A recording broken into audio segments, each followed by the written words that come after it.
ইসলাম অন্যায়ভাবে মানুষকে হত্যা করা শেখায় না। কতক্ষণ ঠিক না? আরে আল্লাহর বান্দা আবুল ওয়াহব মদিনার বাজার কাজ করতেছেন আর জবানে জিকির লা ইলাহা ইল্লাল্লাহ। হঠাৎ করে একজন নবীর সাহাবীর সাথে সাক্ষাৎ হয়ে গেল। ডাক দেখায়, এ সাহাবী ভাই, তোমাদের বাদশা কোথায়? তা আপনি কি জানেন আপনি কি মুসলমান? হ্যাঁ, নতুন মুসলমান। তা আপনি কি জানেন না মুসলমানের বাদশা নাই? মুসলমানের বাদশা হলো একমাত্র আল্লাহ। মুসলমানের বাদশাকে? তবে আমাদের আমিরুল মুমিনিন আছে, খলিফাতুল মুসলিমিন আছে, তার নাম হলো ওমর। কোথায় আপনার আমিরুল মুমিনিন? তার বাড়ি কই, বাসা কই? আমাদের আমিরুল মুমিনিনের বাসা নাই, তেমন স্পেশাল কোনো ঘর নাই। সাধারণ জনগণের জীবন যাপন করা আর আমাদের রাষ্ট্রপ্রধানের জীবন যাপন করার মধ্যে কোনো পার্থক্য নাই। এই আল্লাহর বান্দা, এবার দেখবে আপনাদের আমিরুল মুমিনিন বিচারের কার্যালয় কোথায়, ট্রাইব্যুনাল কোথায়, বিচারের এজলাস কোথায় বলে দেন। এবার ডাক দেখা আমাদের আমিরুল মুমিনিন এজলাস নাই, বিচারের ট্রাইব্যুনাল নাই। আমাদের আমিরুল মুমিনিনের বিচারের কার্যালয় হলো মসজিদের মেম্বার। আজ বিচার করতে হয়। এর বান্দা যতক্ষণ পর্যন্ত ওই ঢাকার বাইতুল মুকাররম মসজিদে বিচার না করা হবে, সিরাজগঞ্জের জামি মসজিদের মেম্বার থেকে বিচার না করা হবে, প্রত্যেকটা থানার মেন মসজিদ থেকে বিচার না করা হবে, ইউনিয়নের মেম্বার থেকে বিচার না করা হবে, ততক্ষণ পর্যন্ত জনগণ নাই বিচার পাবে না। কতক্ষণ ঠিক নেবে? ঠিক। এই আল্লাহর বান্দা, এবার দেখো আপনাদের আমিরুল মুমিনিন কোথায়? সাহাবী আকাশের দিক তাকাইয়া ডাক দেখায়, আমার মন বলে বাজারের পাশে একটা বাগান আছে, বাগানের নিচে গাছের নিচে আমাদের আমিরুল মুমিনিন ঘুমায়। আবু লুলু ডাক দেখায়, আপনি যা আসমানে দেখে তাকায় বলেন ওখানে কি লেখা আছে? বলে না না, আমাদের আমিরুল মুমিনিন সারাটা রাত্র ঘুমায় না। সারাটা রাত্র মানুষের ঘরে ঘরে বাড়ি বাড়ি খোঁজ নাই, কার খাবার নাই, কে অসহায়, যেরকম সুবহানাল্লাহ। কার কিসের অভাব, কে দুঃখে আছে, কার বা কিসের অভাব, কে কষ্টে আছে। সারাটা রাত্র ঘুরে ঘুরে ঘুরে ঘুরে মানুষের দরজায় গিয়ে খবর নেয়। আর দিনের বেলায় ঘুমায়, তাও আবার 1 ঘন্টা রাসূলের সুন্নাত অনুযায়ী। নবী যেই জায়গায় সূর্য থাকলে 1 ঘন্টা ঘুমাইতেন, আমাদের আমিরুল মুমিনিন সেখানে সূর্য থাকলে 1 ঘন্টা ঘুমায়। এবার আবু লুলু সত্যি বাজারের দিকে যায়। ওই বাজারের পাশে একটা বাগান, বাগানের একটা বৃক্ষের নিচে আমিরুল মুমিনিন বালুর চরে ঘুমাইছে। বালুর বিছানা তেমন লাভ নেই, তোষক নাই, বালিশও নাই, বালিশ হলো হাত। বালিশ কি? আরো জোরে গান। অর্ধ পৃথিবীর বাদশা, বালিশ কি? এমন ভাবে ঘুমাইছে, গাছের পাতার ভাগ দিয়ে সূর্যের তাপ চেহারার উপর লেগে ঘামে জমিন ভিজে যায়। আল্লাহর বান্দা ঘুমায়। পাঁচতলাতে শান্তি নাই রে, শান্তি আছে গাছতলায়। ঠিক না? যদি মনে শান্তি থাকে বালুর চরে ঘুম ধরে। কতক্ষণ নাকি? আর মনে যদি তোমার শান্তি না থাকে, পুলিশের ভয়, দুদকের ভয়, মাস্তানের ভয়, ডাকাতের ভয়, ওই 10 তলার পরে এসি করা রুমের মধ্যেও তোমার ঘুম ধরবে না। কতক্ষণ না গা কষ্ট হচ্ছে আপনাদের? চলবে কিছুক্ষণ? কতক্ষণ থাকবেন? আরে আল্লাহর বান্দা, ওমর রাদিয়াল্লাহু তাআলা ঘুমাচ্ছেন। আবু লুলু দূর থেকে তাকাতে কেটে হলো সুবর্ণ সুযোগ ওমরকে হত্যা করার। এই বলে সামনের দিকে আগায়। আগা দেখতে পাই একটা বাঘ পায়ের কাছে বসে লেজ দেয় মশামাছি তারায়। আর জোরে কন্যা সুবহানাল্লাহ। এবার আবু লুলু ওমর রাদিয়াল্লাহু তাআলা নূর চেহারার দিকে তাকাইয়া ডাক দেয়, ওমর এরকম অরক্ষিত ভাবে ঘুমাও, তোমার কোনো বডিগার্ড নাই, তোমার কোনো দেহরক্ষক নাই, পুলিশ নাই, সিপাহ সালার নাই, তোমাকে কেউ হত্যা করে ভয় নাই, তার কারণ তুমি জনগণের পাওনা সঠিকভাবে আদায় করে দাও। আর আমাদের আদাবাসীরা আমি ঘুমাইতে পারে না, বডিগার্ড রাস্তায় চলতে পারে না, পুলিশের রাস্তায় চলতে পারে না, তার কারণ আমাদের আদাবাসীরা তার জনগণের হক সঠিকভাবে আদায় করে না। কতক্ষণ ঠিক নেবে ঠিক।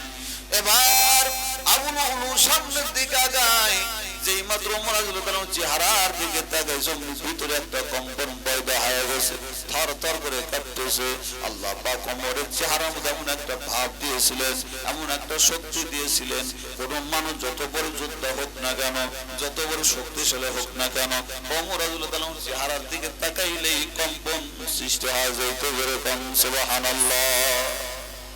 আমাদের মায়েরা রাত্রে সন্তানকে ঘুম দেওয়ায়, যখন সন্তান ঘুম না আসে, না ঘুমায়, মা বলে বাঘ আসলো, শিয়াল আসলো, বলে না, বলে না। ওই জামানায় যদি সন্তান না ঘুমাইতো, বলতো ঘুমাবি নাকি, ওমরকে ডাক দেব। ছেলে মেয়ে বলতো ডাক্তার দরকার নাই, ঘুমায়া গেলাম। আরো জোরে কন্যা সুবহানাল্লাহ। এই আল্লাহর বান্দা রাত্রি বেলা যখন সন্তানের ঘুম ভাঙে, মা দেখে যে সন্তান পেশাব করে বিছানা নষ্ট করে দিবে, এই জন্য ছেলেটাকে বাহিরে বের করে আনে, আর বারান্দার পরে দাঁড় করায়, তাই পেশাব কর। ছেলেটা পেশাব করতে চায় না, মেয়েটা পেশাব করতে চায় না, তার কারণ বাহিরের যে ল্যাপটসকে আরাম পেশাব করা। কথা গান ঠিক না, ঠিক না। যখন বাইরে না পেশাব করে, ওই যেমন বলতো পেশাব করবি না, কোমরকে ডাক দিব, ওই মেয়ে ছেলেগুলো বলতো ডাক্তার দরকার নাই, পেশাব করে দিলাম। এমন একটা পাওয়ার আল্লাহ কোমরের চেহারার মধ্যে দিয়েছিলেন ভাই। ওমর এমন একটা নাম, এমন একটা তন্ত্র বাতিলের চেহারার মধ্যে আল্লাহ পাক কেমন একটা ক্ষমতা, এমন একটা শক্তি দিয়েছিলেন। এই জন্য বান্দা কিতাবের মধ্যে পাওয়া যায় যে মানুষগুলা রাত্রিবেলা খারাপ স্বপ্ন দেখে, বাঘে দৌড়ায়, শিয়ালে দাবড়ে আছে না নাই, সন্ত্রাসে ধাওয়া আছে না নাই। অনেক যুবকের আবার নাইট পাস হয়, স্বপ্ন দোষ হয়।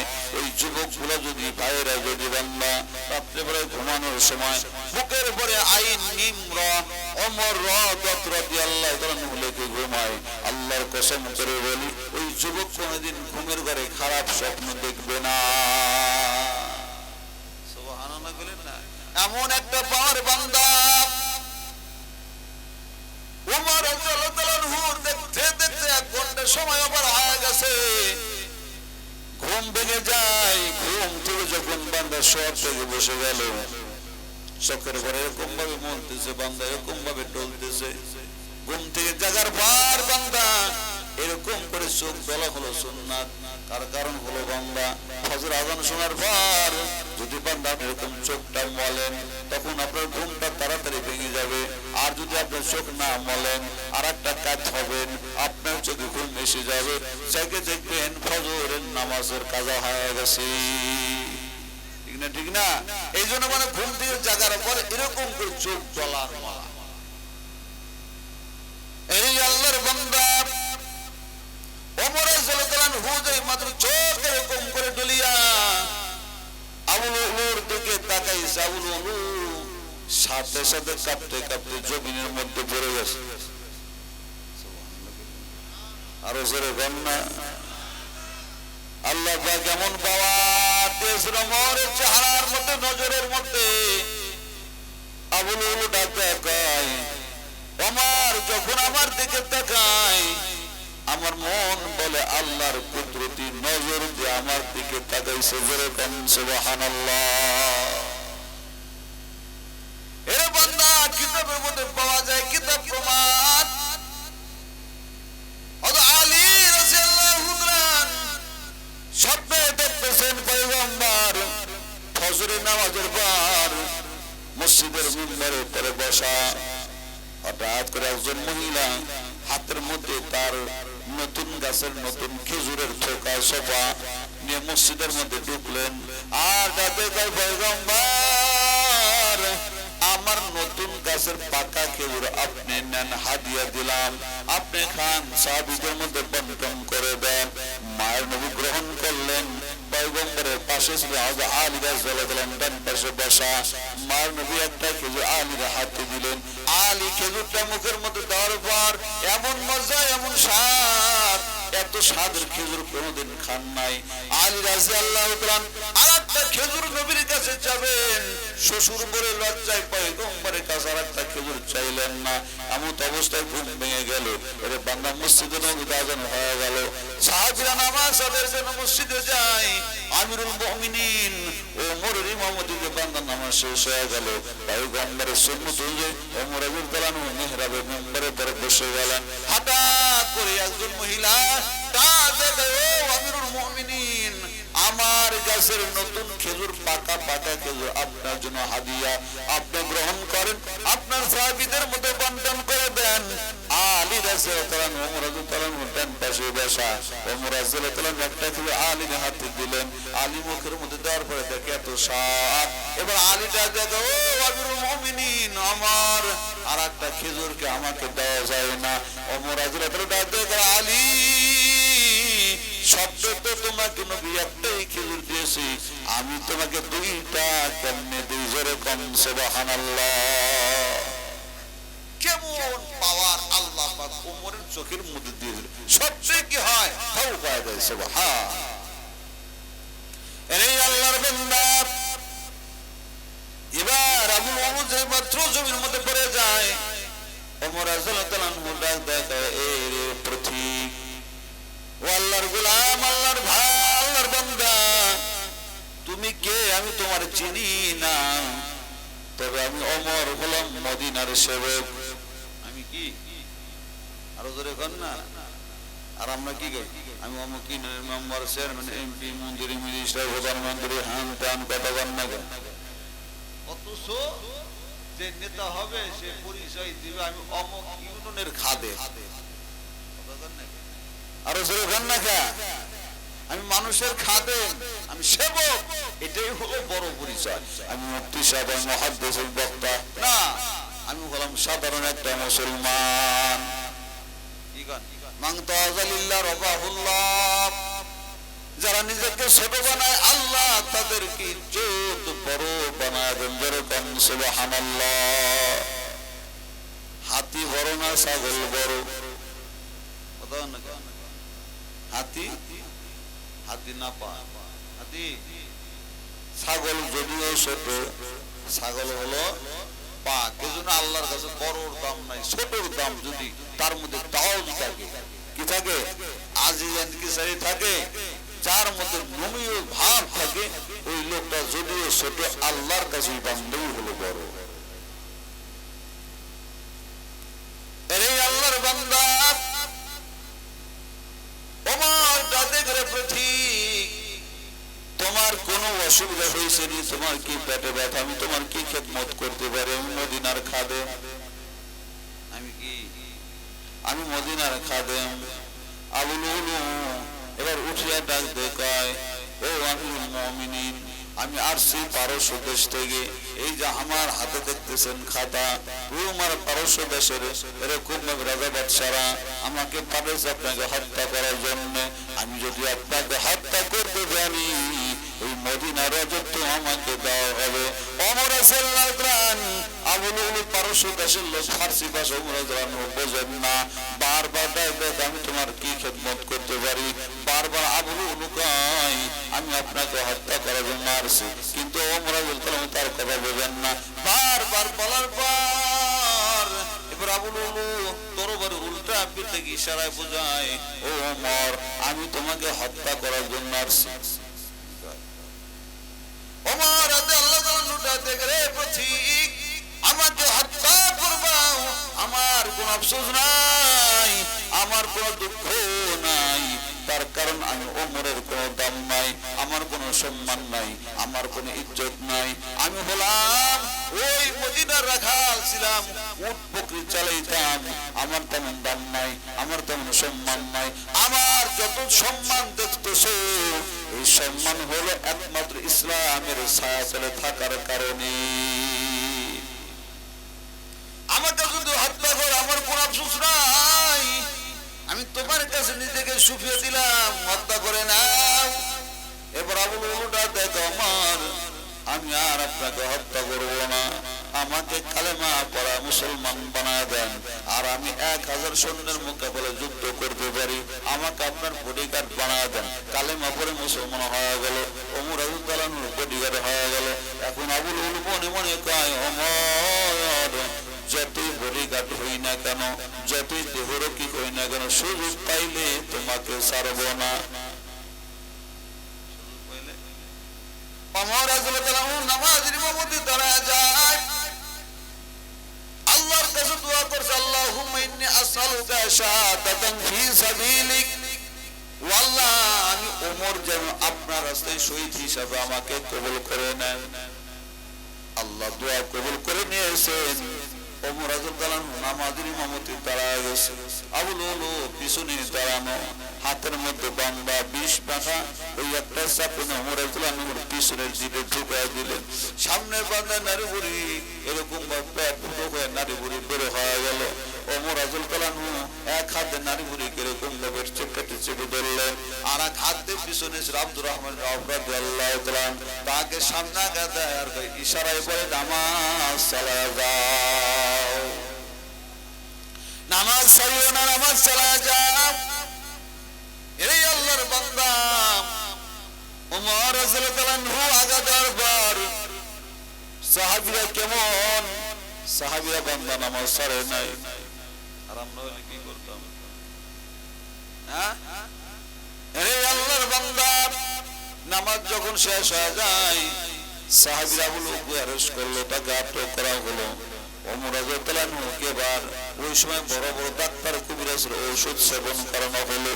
মুখ দিয়ে ওষুধের ডোজ দেয়, নারী বুড়িটা বান্দা বের হয়ে যায়। ওমর রাদিয়াল্লাহু আনহু কয়, আমাকে যতই চিকিৎসা করাও না কেন, যতই ওষুধের ডোজ দাও না কেন, আমার আর সময় নাই, আমি আর থাকবো না, আমার জিন্দেগির শেষ আশা আমার সন্তান আব্দুল্লাহকে ডাক দাও। আব্দুল্লাহ ইবনে ওমরকে ডাক দেওয়া হলো। ওমর রাদিয়াল্লাহু আনহু ডাক দেয়, আব্দুল্লাহ যা আম্মা জানের সাথে বলবি, পয়গম্বরের পাশে আবু বকরের পাশে কিছু জায়গা ফাঁকা আছে, যদি আম্মা জানা এসে অনুমতি দেয়, আমি ওমর সেই জায়গার মধ্যে ঘুমাইতে চাই, আমার জন্য সেখানে দাফন হয় আমার জিন্দেগির শেষ আশা। আব্দুল্লাহ ইবনে ওমর দৌড় মারছে আম্মা জানের দরবারে, দাদা গো আম্মা জান, আমার বাবা বড় অসুস্থ, আমার বাবা মৃত্যু সজ্জায়, আমার বাবা অসুস্থর কথা পূর্বে পশ্চিম ছেড়ে গেছে, আমার বাবার জিন্দেগির শেষ আশা কি আশা তোমার বাবার?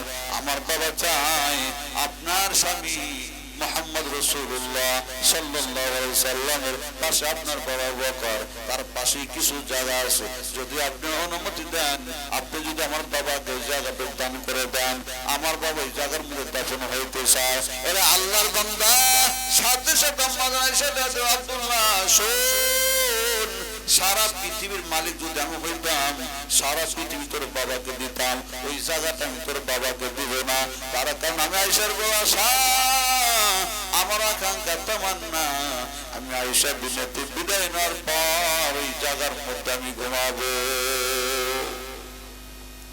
আব্দুল্লাহ ইবনে ওমর ব্যর্থ হয় আবার বাড়ির দিকে রওনা দেয়। কিছু দূর যাওয়ার পর আম্মা জান আয়েশা আবার লোক পাঠায়, যা যা ওমরের সন্তান আব্দুল্লাহর ডাক দিয়ে নেয়। আবার আব্দুল্লাহ ইবনে ওমরকে ডাক জানা হলো। আম্মা জান চোখের পানি ঝরঝর করে ছেড়ে দেয়, ডাক দেয়, আব্দুল্লাহ যা যা তোর বাবাকে বল, আমার সবচাইতে দামি জায়গা, আকাঙ্ক্ষার জায়গা তোর বাবাকে অক্ষ করে দিলাম। আব্দুল্লাহ ইবনে ওমর ডাক দেয়, আম্মা জান আপনি শুরুতে নিষেধ করেন, আবার কোন শিকারে গেলেন বুঝলাম না। আম্মা জান আয়েশা ডাক দেয়, আব্দুল্লাহ আমি যখন নিষেধ করলাম তোকে আমি বিদায় দিয়ে দিলাম, আর ওই সময় মনে মনে ভাবলাম তোর বাবাকে আমি জায়গা দিতে পারলাম না, ওই জায়গার মধ্যে আমরা আয়েশা যদি ঘুমাই, আমার নবী আমার স্বামী ডাকবে, আয়েশা তুমি না উম্মাহাতুল মুমিনিন, মুমিনের মা, উম্মতের জননী, তুমি না ওমরের মা, সন্তান হয় তোমার কাছে জায়গা চাইলে তুমি দিতে পারলাম না, তুমি কেমন মা? এই কথা যদি নবী বলে নবীর কাছে কি জবাব দিব? এই কথার দিকে খেয়াল করিয়া সবচাইতে দামি জায়গা তোর বাবার জন্য অক্ষ করে দিলাম। এরা বান্দা হাদিস কেমন করে মিলে যায়? এই জন্য নবী বলেন, আমি নবী, আবু বকর, ওমর, এই তিনজনকে আল্লাহ পাক এক জায়গার মাটিতে বানাইছে। মনে আছে নি? আরো জোরে কার মনে আছে? এই জন্য আল্লাহ পাক দেখায়, কাইফা তাকফুরুনা বিল্লাহ ওয়া কুনতুম আমওয়াতা। বান্দা কেমন করে নাফরমানি করো? এরে বান্দা, তোমরা ছিলে নিষ্প্রাণ, তোমাদের প্রাণ ছিল না তোমাদের মায়ের রেহেমের মধ্যে।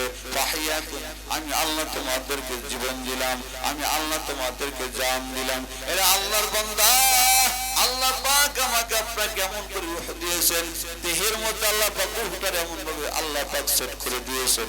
এই রূহের দিকে যদি বান্দা গবেষণা করো, এই রূহের দিকে যদি বান্দা তাফাক্কুর করো, রূহের দিকে যদি বান্দা তাকাও, আল্লাহর পরিচয় পাই যাইবা। তার পরিচয় কিসের দিক তাকাইলে? রূহের দিক তাকাইলে। কেমনে বুঝাই? দুনিয়াতে এক দল আছে, বানরের গোষ্ঠী। কিসের গোষ্ঠী? চেনেননি? বানরের গোষ্ঠী, নাস্তিকের গোষ্ঠী। There is no God, আল্লাহ বলতে কিছু নাই। যেরকম নাউজুবিল্লাহ। এই বানরের গোষ্ঠী আগে মানুষ, আগে বানর ছিল। বানর যা বানরের মতো কাজই প্রকাশ করে। কথা ঠিক না? ঠিক না? এদেরকে যদি বলা হয়